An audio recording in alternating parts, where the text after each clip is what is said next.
nice article in the Managing Madrid blog. Wonderful lads that do a great job there. And worth reading about that man there. Karim Benzema needs to rest, and the numbers reveal why. Times ended up almost looking like a 6-3-1. Some very good writing about that on the Managing Madrid website. First great podcast as well. Of course, Valverde was a huge part of the equation.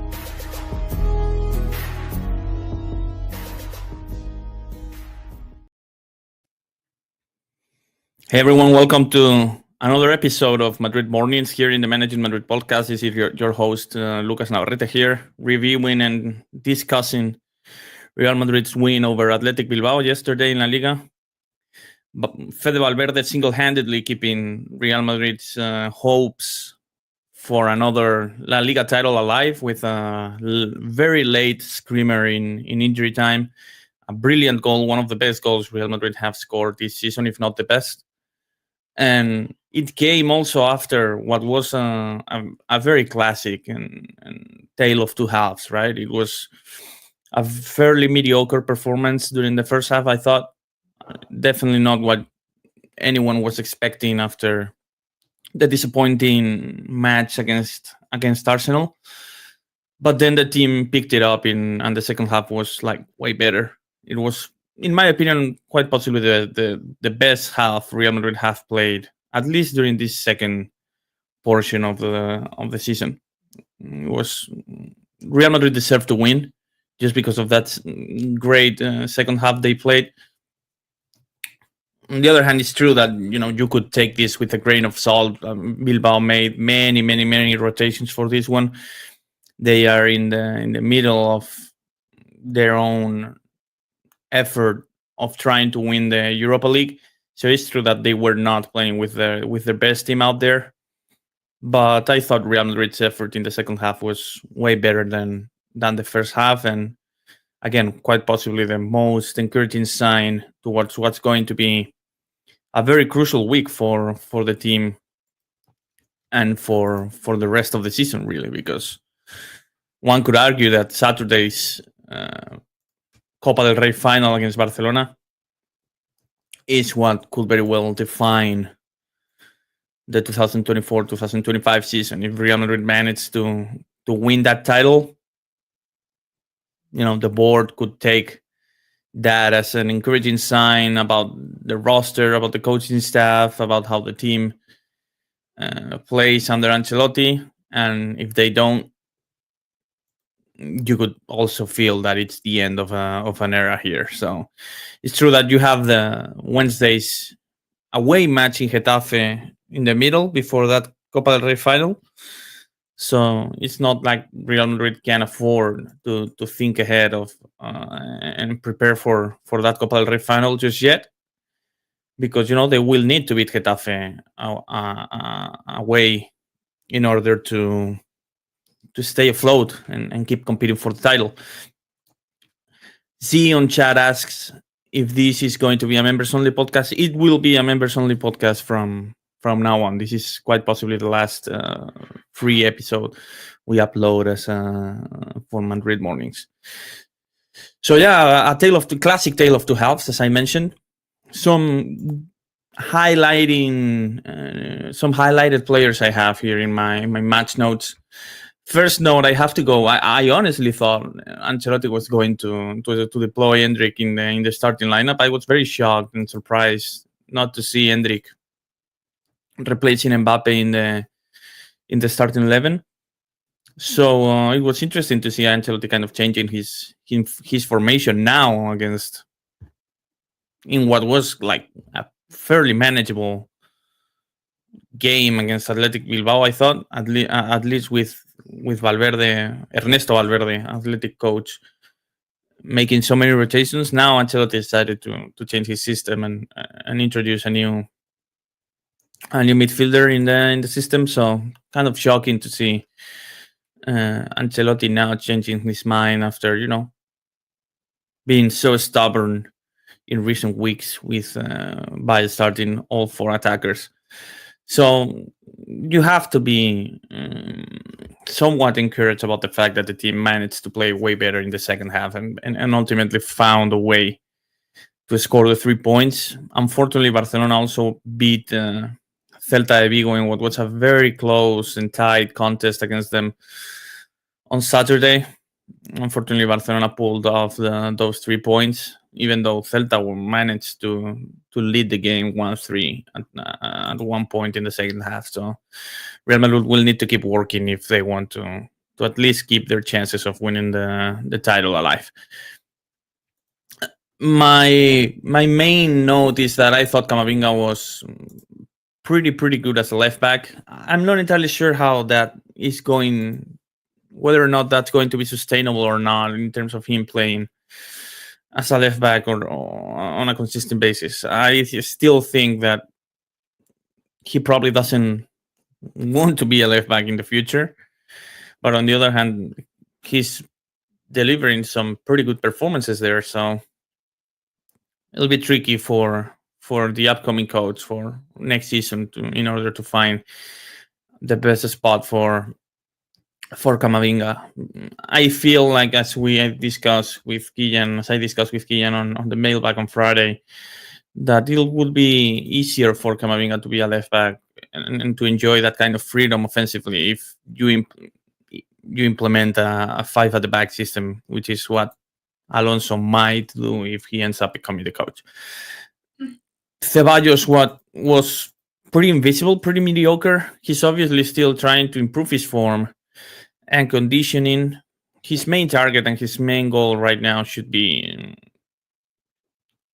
getting ready to start and contribute from the get-go in the Copa del Rey final. So I expect him to keep playing some important minutes on Wednesday in Getafe.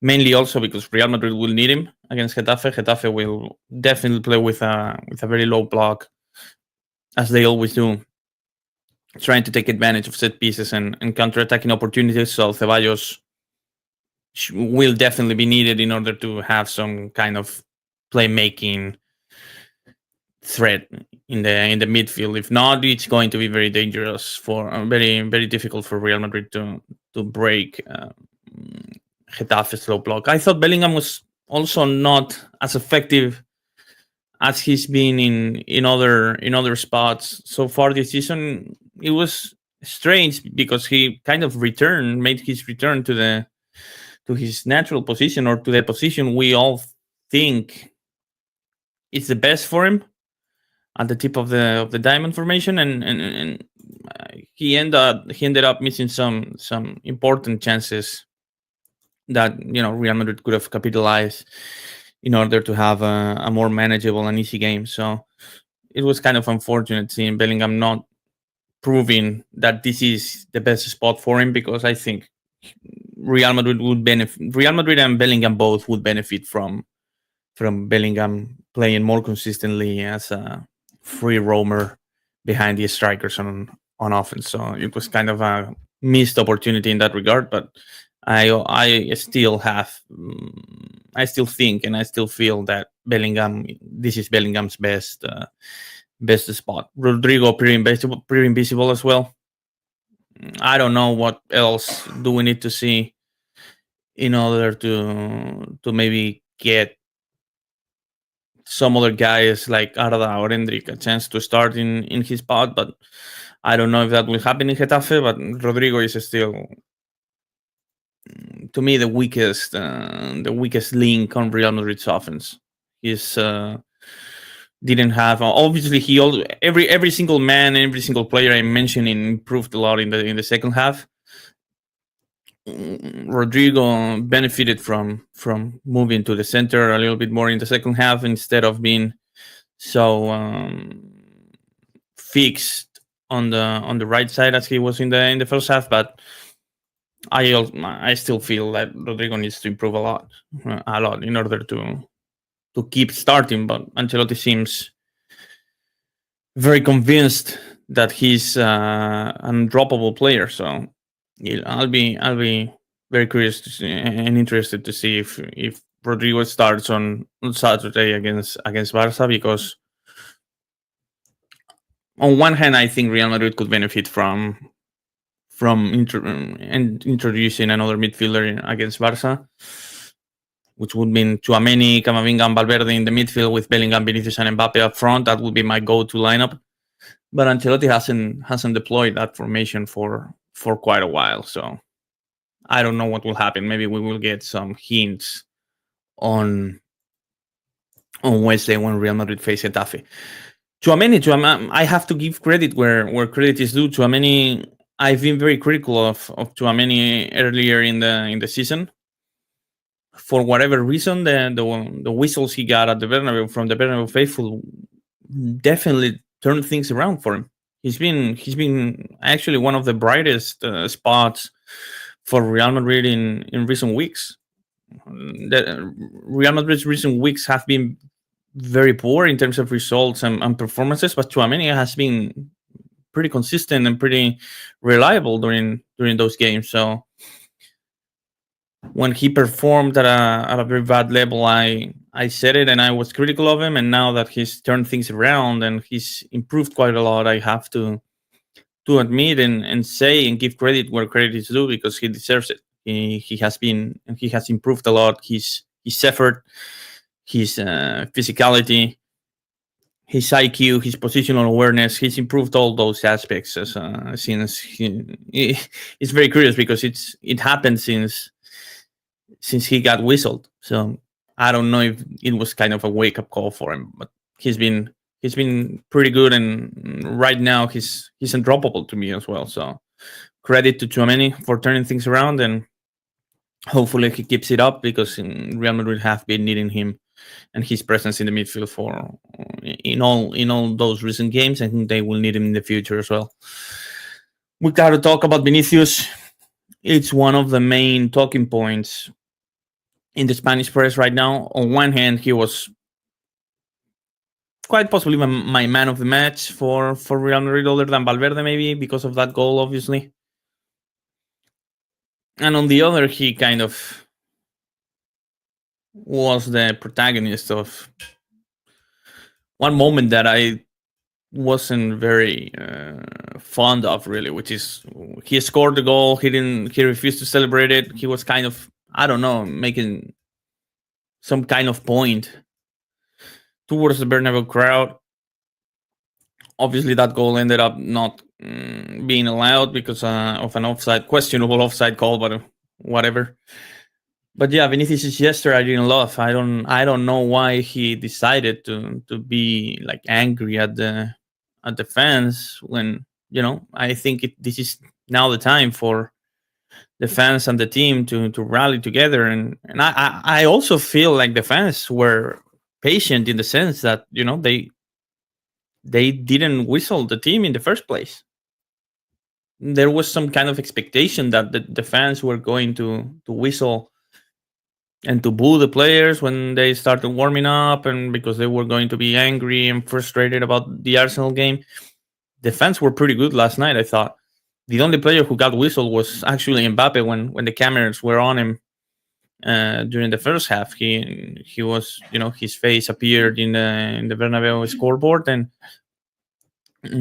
he received some whistles, not very strong, not many of them, but you could definitely notice them. And he was the only player who got whistled, and Vinicius decided to, I don't know, kind of prove a point and be frustrated at the fans by not celebrating the goal he scored, and kind of you could easily tell that he was visibly frustrated with the crowd for whatever reason. So yeah, not great to see that. I think it's the time for the team and the fans to rally together and kind of try to turn things around, really, by working together. And again, I feel that the fans were mostly very supportive of the team after what was a very frustrating game against Arsenal on Wednesday. So I don't know what kind of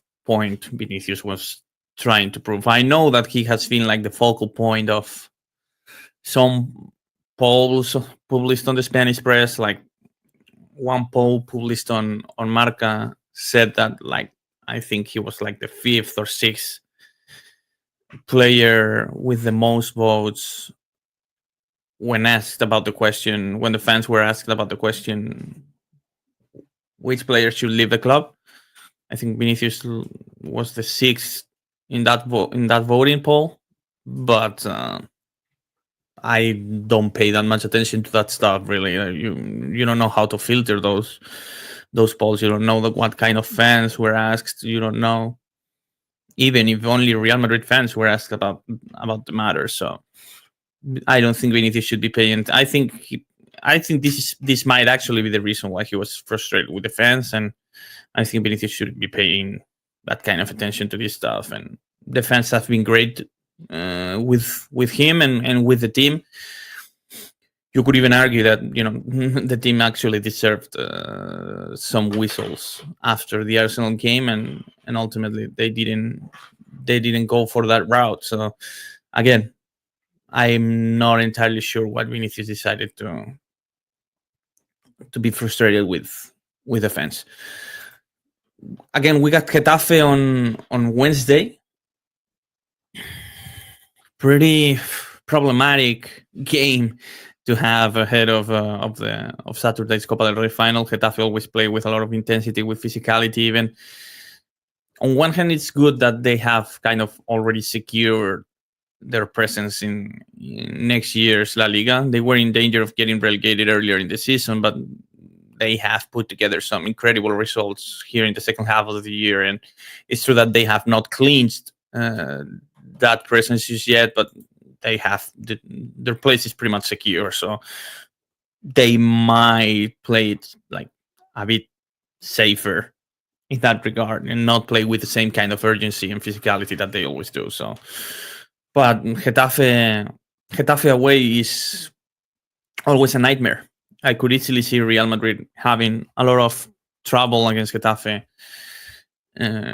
on Wednesday. So having that like 2 days ahead of the Copa del Rey final is definitely not ideal. Not ideal. We will see what kind of lineup Ancelotti deploys. I think Real Madrid will need to play with a very offensive-minded approach in order to break Getafe's low block. Hopefully, that's what Ancelotti decides to do. My main goal for Wednesday's game would be to have Ceballos ready for Saturday. I think Ceballos will be a crucial player when Real Madrid take on Barcelona on Saturday in the Copa del Rey final.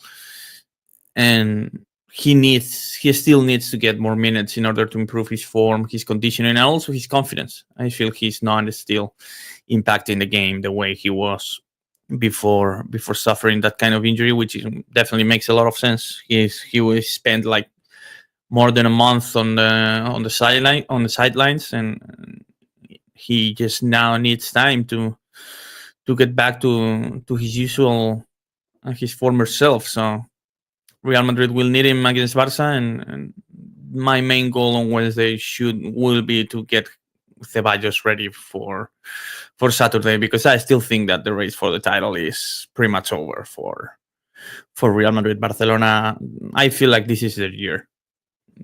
The win they got against Celta on Saturday kind of says to me and proves my point that this is their year and it's their title to lose, really. Not only do they lead by 4 points, that lead could be cut and down to one game if Real Madrid managed to beat them in La Liga, but